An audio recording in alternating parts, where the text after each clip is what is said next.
Hello students, welcome back to my YouTube channel शिक्षा दिन पर आप सभी का स्वागत है। आप लोग फर्स्ट टाइम विजिट कर रहे हैं तो लाइक शेयर सब्सक्राइब करना मत भूलिएगा।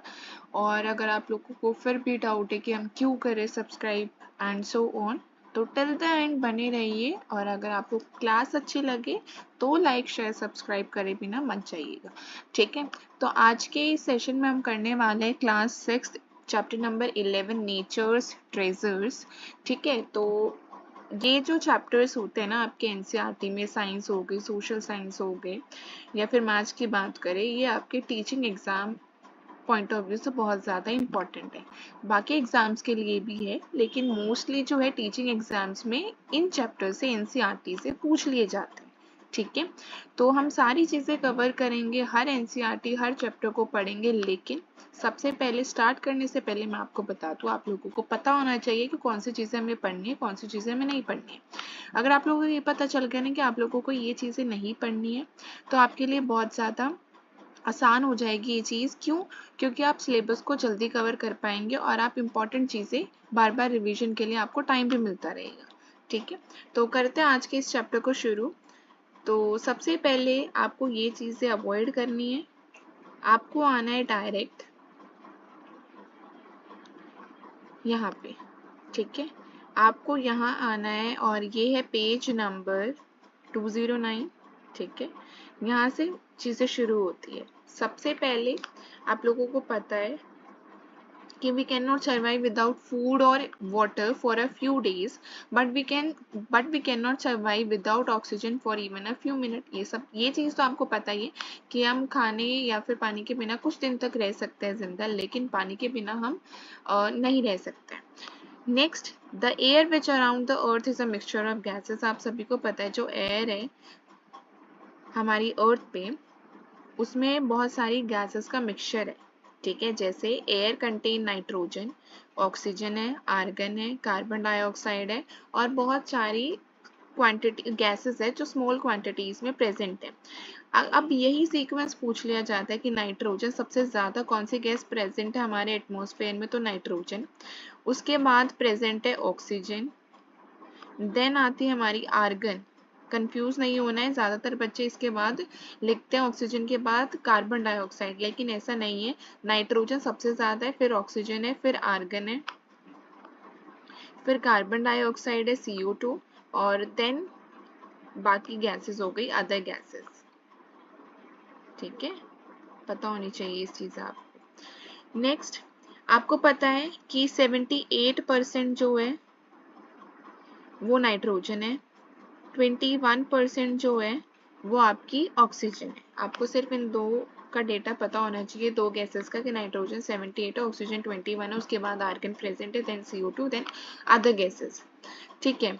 नेक्स्ट, आप लोग देख सकते हैं कि आर्गन, CO2 और अदर गैसेस वो 1% है, ठीक है। तीनों मिला के 1% है, और नाइट्रोजन अकेला 78% गैस है और ऑक्सीजन 21 है। Next, moving air is cold wind. आपको पता होना चाहिए कि मूविंग एयर जो हवा चल रही है वो दैट इज विंड है वो, ठीक है। तो sometimes it blows fast, for example during a storm, sometimes it blows gently as a breeze. तो ये सारे जो है विंड के ही यहाँ पे बताया गया है। नेक्स्ट,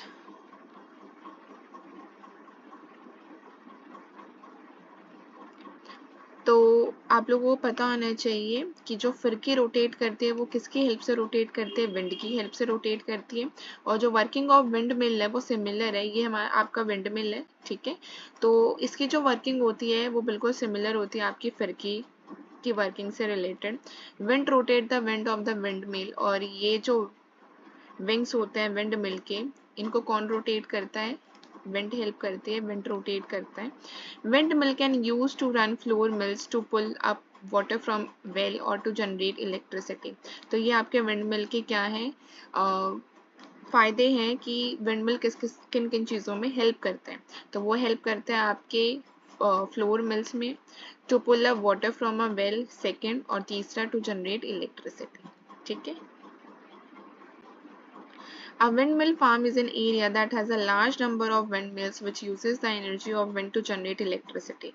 तो windmill farm की अगर हम बात करें तो farm से ही पता चल रहा है वो area जहाँ पे बहुत सारे windmills present होते हैं, बहुत सारे windmills लगाए जाते हैं जिससे जो है wind की energy को use करके electricity को generate किया जाता है. ठीक है, जैसे मुपंडल विंड फार्म, ये कहाँ पे आपका मुपंडल, तो मुपंडल विंड फार्म आपका तमिलनाडु में, जैसलमेर विंड पार्क आपका राजस्थान में, और ब्राह्मण वेल विंड फार्म है आपका महाराष्ट्र में. वेरी इंपॉर्टेंट, आपको पता होना चाहिए. Again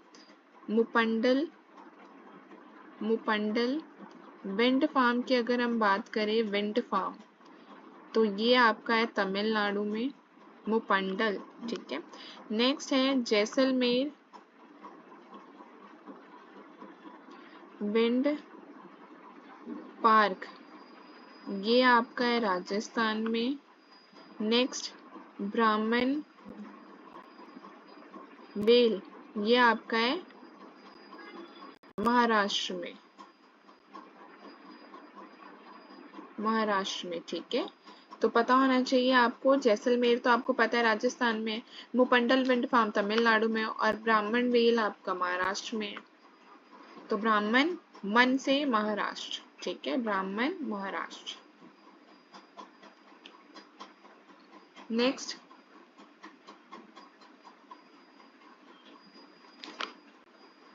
water covers about 2/3 of the earth surface. तो वाटर कितना कवर करता है हमारी अर्थ का, तो वाटर कवर करता है हमारी अर्थ का 2/3 of the earth surface. Most of the water is found in ocean and seas, और ज़्यादातर वाटर आपको कहाँ मिलेगा, ओशियंस और सीज में.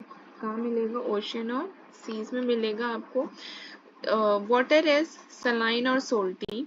This saline water is not fit for domestic agriculture industrial use. तो जो वाटर सलाइन और सोल्टी होता है उसको हम डोमेस्टिक या एग्रीकल्चर इंडस्ट्रियल पर्पस के लिए यूज नहीं कर सकते, फिट नहीं होता उस चीज़ के लिए. तो we need fresh water which is present in the form of ice sheet. तो हम फ्रेश वाटर यूज़ करते हैं जो किसकी फॉर्म में प्रेजेंट होता है, ice sheet, snow, river, lakes, on the surface of the earth और अंडरग्राउंड. ठीक है, या तो अर्थ के सरफेस पे मिलता है या फिर अंडरग्राउंड. ठीक है, तो याद रखना आपको फ्रेश वाटर कहाँ कहाँ से मिलेगा. फ्रेश वाटर आपको मिलेगा ice sheet, snow, river, lake, और सोल्टी की बात करें तो वो मिलेगा आपको ओशन और सी से, सोल्टी वाटर, सलाइन वाटर. ठीक है, fresh water present in the ice sheet and snow और underground water is difficult to access. तो fresh water जो आपको ice sheet, snow या underground water से मिलता है वो बहुत ही आपको डिफ़िकल्ट से मिलेगा, डिफ़िकल्टी से मिलेगा वो चीज़ आपको. आप बहुत मुश्किल से उस चीज़ को एक्सेस कर पाएंगे जो आइस शीट या स्नो या अंडरग्राउंड में जो पानी होता है. A very small fraction of fresh water present in pond, river, lake, well is easily accessible. कौन सी कहाँ से पानी को लेना, मतलब आपको आसानी से मिल जाता है. दैट इज फ्रेश वाटर जो प्रेजेंट होता है आपका पॉन्ड से आपको इजीली एक्सेसिबल हो जाएगा, रिवर, लेक्स, वेल्स. ठीक है,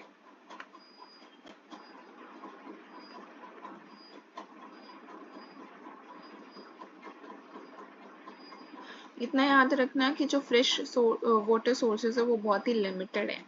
ठीक है, नेक्स्ट वाटर हार्वेस्टिंग. अब वाटर हार्वेस्टिंग क्या होता है, तो water harvesting is one of the methods for conserving water. In many building rain water is collected and stored in large quantities for later use. This is called rain water harvesting.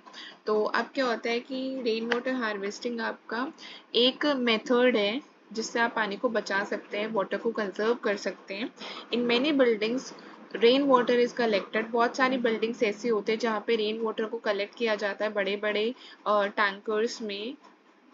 ठीक है, तो बड़ी बड़ी quantities, बहुत ज़्यादा quantity जो होते हैं पानी को उसको स्टोर किया जाता है रेन वाटर हार्वेस्टिंग के मेथड से. और ऐसा आप पिक्चर में देख सकते हैं, ऐसे स्टोर किया जाता है इसे, और this is called rain water harvesting. इसी को ही हम रेन वाटर हार्वेस्टिंग बोलते हैं या वाटर हार्वेस्टिंग बोलते हैं. ये बहुत टाइम पहले ही इसका यूज़ होना शुरू हो गया था, तो ये एज ओल्ड प्रैक्टिस है. ठीक है, बहुत ही पुरानी प्रैक्टिस है जो चलती आ रही है. फॉर एग्जाम्पल स्टेप वेल्स की अगर हम बात करें तो जैसे अगर हम स्टेप वेल्स, आप सभी ने सुना भी होगा और देखे भी होंगे स्टेप वेल्स, जिनको हम कॉमनली बोलते हैं बावड़ी। तो ये आपको मिलेंगे राजस्थान में। वाव आपको देखने मिलेंगे गुजरात में। और रानी की वाव कहाँ पे आपको बताना है, ठीक है। रानी की वाव कहाँ पे लोकेटेड है ये आपको कमेंट सेक्शन में बताना है। In Gujarat are built for water harvesting as a response to scarcity of water in these region। तो इन रीजन में जब ये देखने को मिला कि भाई पानी की कमी होती जा रही है, तो ये रेन वाटर हार्वेस्टिंग मेथड वहाँ पे अपनाया गया, बावड़ी राजस्थान में और वाव गुजरात में, ठीक है।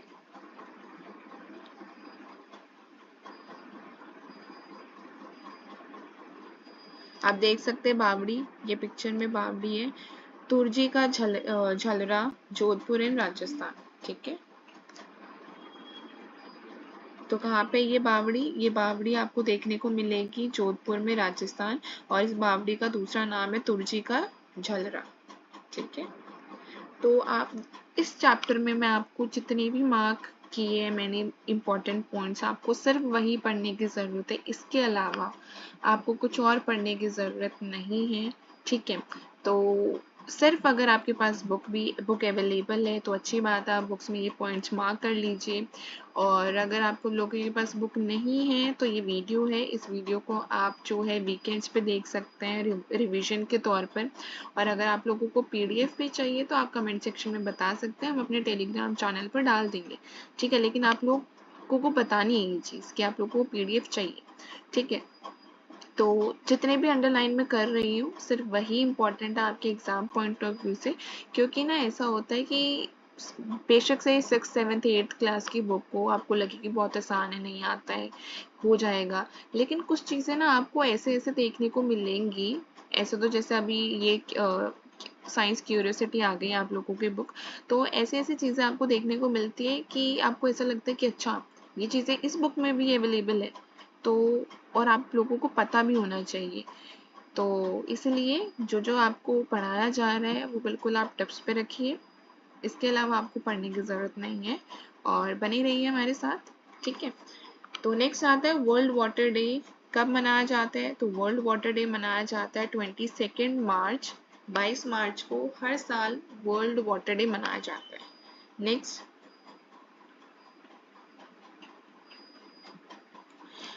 आप लोगों को पता होना चाहिए कि जो मेन सोर्स ऑफ एनर्जी है वो सन है। In many households in India, water is offered to sun early in the morning as an expression of gratitude to the sun। तो ज़्यादातर घरों में ऐसा होता है कि जो जल चढ़ाया जाता है, ठीक है, सूर्य को क्यों चढ़ाया जाता है सुबह सुबह अर्ली मॉर्निंग में, ताकि एक तरह का वो ग्रैटिट्यूड होता है जो सन को एक्सप्रेस किया जाता है, क्योंकि जो सन होता है ना वो अल्टीमेट सोर्स ऑफ एनर्जी होता है, ठीक है। क्योंकि जो सनलाइट होती है ना, सनलाइट हेल्प करती है प्लांट्स को खाना बनाने में, और सनलाइट ही जो है वो लिविंग बींग्स को प्रोवाइड करती है एनर्जी, या फिर लाइट या फिर हीट, ठीक है। तो जैसे अगर सनलाइट की बात करें तो वो प्लांट्स को क्या देती है, सनलाइट, सन जो है वो सनलाइट देता है प्लांट्स को, और प्लांट क्या करते हैं, उस सनलाइट से खाना बनाते हैं, और वो खाना कौन खाता है, हम ही तो खाते हैं, ठीक है। तो सन ही है एक ultimate source of heat, light, energy. Next, the solar panel. अगर हम सोलर पैनल की बात करें तो solar panel captures the sun's energy and produce electricity. अब जैसे ज़्यादातर घरों पे सोलर पैनल भी आपको देखने को मिलेंगे, तो सोलर पैनल का क्या काम होता है कि सन की एनर्जी को कैप्चर करते हैं और इलेक्ट्रिसिटी प्रोड्यूस करते हैं। तो हम लोग बिना सन के लाइफ को इमेजिन नहीं कर सकते, ठीक है। Next, forest. अगर हम बात करें फॉरेस्ट, तो forest are large areas with dense growth of various types of plants on the way they collect some नेल्लिकई। अच्छा, नेल्लिकई क्या होता है? नेल्लिकई आपको पता होना चाहिए कि जो नेल्लिकई होता है वो एक कन्नड़ टर्म होती है for Indian गूसबेरीज that have fallen on the ground, ठीक है। तो नेल्लिकई इज इंडियन गूसबेरीज होता है, कन्नड़ टर्म में होता है, और यही पता होना चाहिए आपको इसमें, ठीक है। तो नेल्लिकई कन्नड़ टर्म होती है, और तीसरा पॉइंट इंडियन गूसबेरीज भी कहा जाता है इन्हें। Next, Van Mahotsav. Van Mahotsav is a week long event celebrated across the country during the month of July. तो वन महोत्सव एक वीक लॉन्ग मतलब हफ्ते भर चलता है ये इवेंट वन महोत्सव, जो पूरी कंट्री में सेलिब्रेट होता है और during the month of July. तो वन महोत्सव की बात करें तो ये वीक लॉन्ग इवेंट होता है, वीक लॉन्ग इवेंट होता है और मंथ ऑफ जुलाई में सेलिब्रेट होता है। It is a forest festival during which new plants and trees are planted. तो एक ये फॉरेस्ट फेस्टिवल होता है, इसमें क्या होता है कि नए प्लांट्स को उगाया जाता है, ठीक है, प्लांट किया जाता है और अवेयरनेस फैलाई जाती है कि भाई अपने फॉरेस्ट को रिस्पेक्ट करो, उन्हें बचाओ। और एम क्या होता है of this event is to increase the green cover, ठीक है। अब ऐसे ही एक मूवमेंट था, बहुत ही फेमस मूवमेंट रहा है ये भी, तो इसका नाम है चिपको मूवमेंट। तो ये आपका शुरू हुआ था 1970s में उत्तराखंड में, प्रीवियसली पार्ट ऑफ यूपी, ये पहले यूपी का भी पार्ट रह चुका है। और लोकल वुमेन एक्टिवली, तो इसमें जो है लोकल वुमेन ने एक्टिवली पार्टिसिपेट किया था, ट्रीज को हक किया था बचाने के लिए, ठीक है। तो ये याद रखना कि जो चिपको मूवमेंट है वो शुरू हुआ था 1970s में उत्तराखंड में, और लोकल वुमेन ने एक्टिवली पार्टिसिपेट किया था इसको हक करके, ठीक है, बचाया था। नेक्स्ट,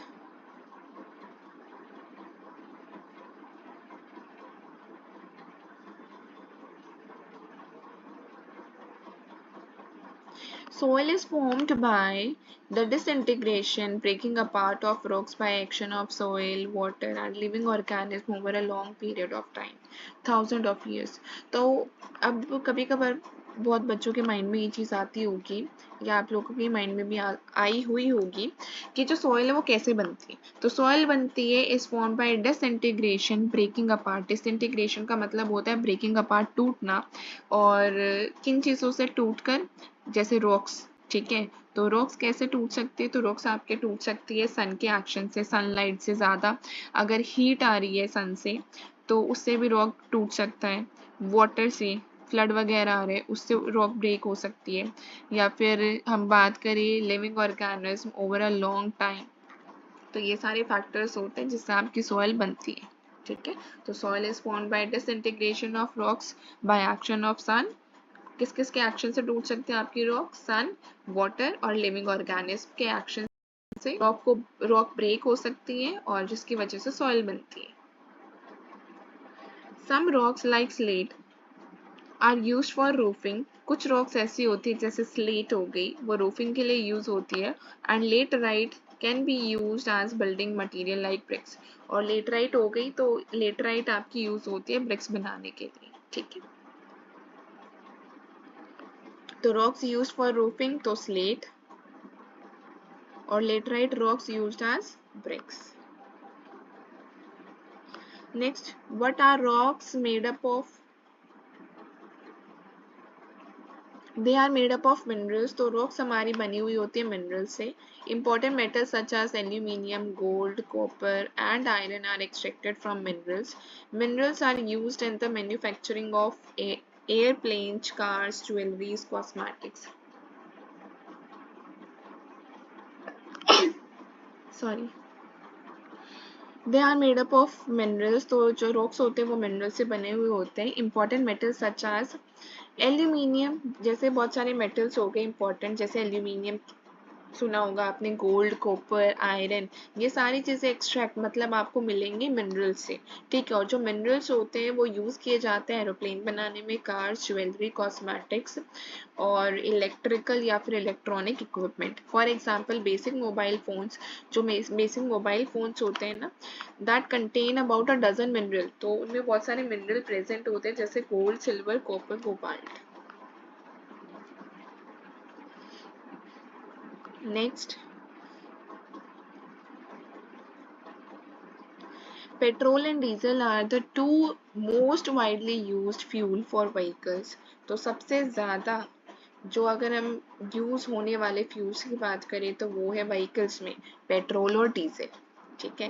पहला आपका पेट्रोल, और दूसरा है डीजल। तो ये मोस्ट वाइडली यूज होने वाले फ्यूल्स हैं आपके व्हीकल्स में। Petrol, diesel, kerosene are obtained from petroleum, और पेट्रोलियम से बनते हैं ये आपके पेट्रोल, डीजल और kerosene. Petroleum along with natural gas and coal are commonly called fossil fuels। Petroleum में आगे आपके पेट्रोल, डीजल, केरोसिन और साथ में आपके नेचुरल गैस, कोल, ये सारे आपके फॉसिल फ्यूल्स के एग्जाम्पल हैं। They are formed essentially from the remains of micro organism. तो ये बनते हैं आपके माइक्रो ऑर्गेनिज्म के रिमेन्स से एंड प्लांट्स, और वो प्लांट्स जो डीप बरी हो जाते हैं इनसाइड द अर्थ, और वो कन्वर्टेड होते हैं पेट्रोलियम और नेचुरल गैस और कोल में। और ये बहुत मिलियन ऑफ ईयर्स टाइम लगाते हैं ये फ्यूल्स बनने में। Natural gas is used for cooking. Natural gas cooking के लिए यूज होता है और इलेक्ट्रिसिटी जनरेट करने के लिए। Nowadays it is also used in the form of CNG, और आज के टाइम में ये सीएनजी के फॉर्म में भी यूज होते हैं, compressed natural gas as a fuel for vehicles. और सीएनजी जो है वो एक क्लीनर फ्यूल है देन पेट्रोल और डीजल से। Coal is mainly use for production of electricity. ठीक है, नेक्स्ट, पहले के टाइम में कोल, वुड और डंग केक्स को यूज किया जाता था कुकिंग के लिए एज अ फ्यूल के तौर पर, लेकिन आज के टाइम में लेस पॉल्यूटिंग नेचुरल गैस और एलपीजी यूज होने लगे।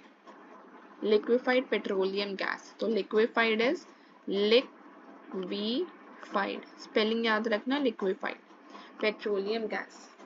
Fossil fuels are found in limited quantities. Fossil fuels limited quantity में प्रेजेंट होती हैं, और जब फॉसिल फ्यूल्स आर बर्न्ड, जब ये बर्न होती है तो स्मोक और CO2 गैस प्रोड्यूस होती है जो हमारे एयर को पॉल्यूट कर देती है। ठीक है, तो जब फॉसिल फ्यूल बर्न होती है तो दो चीज़ें प्रोड्यूस होती है, एक तो स्मोक और दूसरा CO2। Over dependence on fossil fuels for transportation and as domestic fuels has resulted in large scale air pollution. तो कंजर्व करने के लिए फॉसिल फ्यूल्स को आप लोगों को वॉकिंग या फिर साइकिलिंग करनी चाहिए और पब्लिक ट्रांसपोर्ट का यूज़ करना चाहिए। Next, natural resource, renewable and non renewable की अगर हम बात करें तो रिन्यूएबल मतलब जो चीज़ इजीली रिन्यू हो सकती है, लेकिन नॉन रिन्यूएबल जो नहीं हो सकती। ठीक है, जैसे नेचुरल रिसोर्सेज की बात करें तो वो चीज़ें जो नेचुरली प्रेजेंट हैं, जो हमें नेचर से मिलती है। जैसे नेचर से आप लोगों को क्या चीज़ें मिलती है, हीट, लाइट आप लोगों को मिलेगी सन से, वाटर मिलेगा आप लोगों को रिवर से, फूड मिलेगा आप लोगों को प्लांट और एनिमल से। तो ये रिसोर्सेज जो आपको नेचर से मिल रही हैं that are natural resources. Next, electric bulb, furniture, solar panel, bicycle, ये चीज़ें आपकी ज़िंदगी को आसान बनाने के लिए हैं।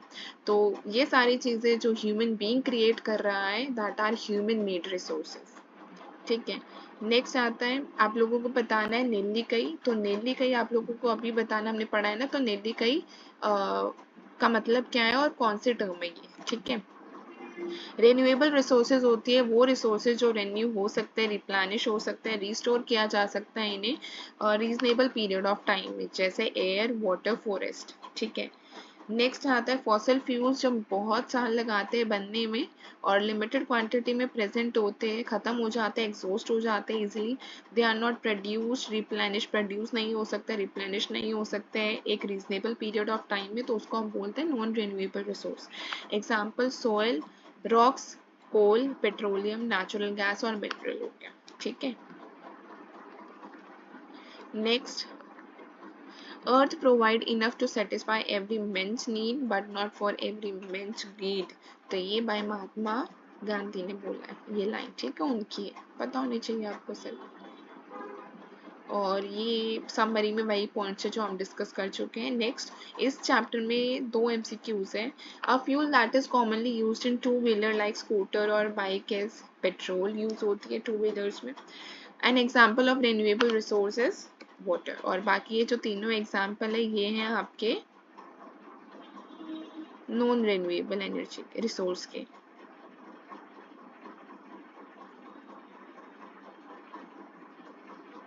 ठीक है, तो आपका चैप्टर कंप्लीट हो गया। और ऐसा नहीं है कि हम एक एक्सरसाइज के MCQs नहीं करेंगे, क्योंकि इन क्वेश्चंस का भी बेशक आपको ये आसान दिख रहा है लेकिन ये भी एग्जाम में आ सकते हैं। तो हमने MCQs भी कवर कर लिए और चैप्टर भी हमने रिवाइज कर लिया है। तो अगर आप लोगों को कोई भी क्वेरी है तो कमेंट सेक्शन में पूछ सकते हैं। आज के लिए इतना ही, मिलते हैं अपनी नेक्स्ट वीडियो में। Bye bye, thank you.